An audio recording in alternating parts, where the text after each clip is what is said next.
suis entrepreneur agricole. Je me nomme Laboudia Kondi. Je fais les champs d'Ignam. Nous sommes déjà dans le champ d'Ignam, comme ça. Vous voyez déjà, c'est depuis décembre que j'ai planté. J'exploite sur 2 hectares. Dans ces 2 hectares, il y a la culture du maïs, il y a la culture du manioc, il y a un peu de tout. Je fais aussi le gombo. Le gombo, tout est naturel. Hein. Ici, c'est la parcelle d'arachide. Vous voyez. J'utilise moins d'engrais. D'abord, même l'engrais, je ne mets pas dans mon champ. Je fais aussi l'élevage. Ici, j'associe l'élevage à l'agriculture. D'abord, les 2 marchent de pair. Rendement, d'abord, le sol est riche. Avec les fientes, ça marche bien. Et je n'ai pas besoin d'engrais chimiques pour mes champs. Donc, actuellement, c'est les problèmes financiers, les moyens qui manquent. Mais quand même, on fait avec les moyens de bord que nous avons. Nous voulons encore plus de moyens pour pouvoir agrandir l'espace cultivable et au moment pour que la population puisse vraiment bénéficier de nos prestations. Donc comme je l'avais dit tantôt, je fais l'élevage des pentades, des dindons, des poulets, en général un peu de tout. Donc il y a aussi les oies. Donc maintenant, comme je l'avais dit, c'est avec ces fientes qu'on utilise pour l'engraissage. Et ça nous donne vraiment un bon rendement. Donc on fait des cultures alternatives, à savoir le riz, parce qu'il y a certaines zones qui sont baffonnées. On fait le riz, on fait aussi l'haricot, on fait aussi le soja, on fait aussi le mil.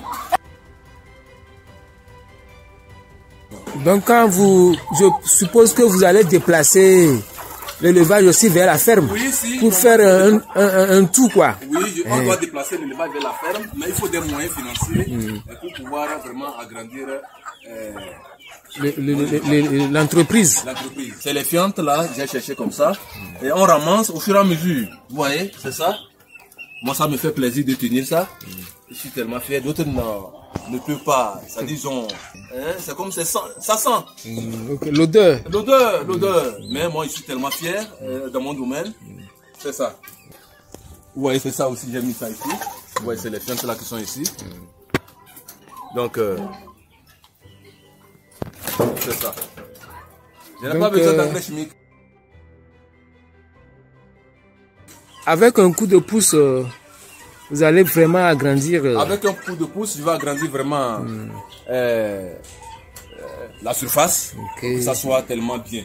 Et diversifier aussi. Donc, à côté de ça, je fais la cuniculture, c'est l'élevage des lapins. Je fais aussi l'élevage des lapins, vous voyez. Donc, c'est ça comme ça. Donc, tout est en cage. Vous dites? En cage. Oui, je fais ça en cage. Je fais ça en cage au moins pour que la propreté y est. Donc à ce moment ça évite vraiment les infections. Et c'est ça. Donc vraiment celui-là vient de mettre bas. Vous pouvez vraiment voir. Il vient de mettre bas. Vous allez voir dedans. Donc dans l'ensemble c'est comme ça. C'est comme ça. Il faut des moyens vraiment pour agrandir l'entreprise. Donc les lapins, vous les vendez à qui? Aux hôtels ou bien à qui? Oui, bien les particuliers viennent le prendre sur le site? Vraiment ceux qui en ont besoin, les consommateurs, vraiment ils viennent. Les hôtels aussi, ils viennent pour s'accaparer. Un pessimiste voit la difficulté dans chaque opportunité. Un optimiste voit l'opportunité dans chaque difficulté, nous disait Winston Churchill. Partout dans le monde, l'agriculture a été le moteur du développement et l'Afrique ne fait pas exception. Il s'agit de notre terre nourricière. Depuis plus de 12 000 ans, l'être humain cultive la terre et il continue de la cultiver. Aujourd'hui, l'Afrique est face à plusieurs défis sécuritaires, sociaux et économiques. Et l'agriculture est le socle, la base par laquelle nous comptons relever ces défis. Aujourd'hui, une opportunité s'offre à nous jeunes, actifs et mieux équipés que nos parents.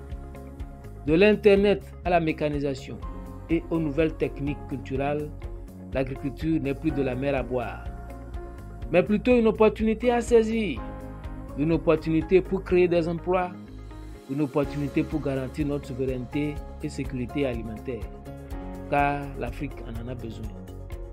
Aujourd'hui, l'association Obligation économique Togo nous offre une gamme d'outils pour financer nos projets agricoles à travers les obligations, les titres d'exemption et notamment le fonds d'investissement Solipar, qui est un outil innovant pour financer la transformation agricole en Afrique.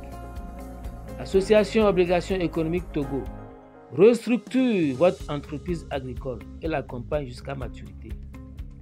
Jeunes, moteurs de développement, rejoignez-nous à Lao et Togo pour créer de la richesse par le pouvoir de la transformation agricole. Ensemble, cultivons le changement. Vive l'association Obligation économique.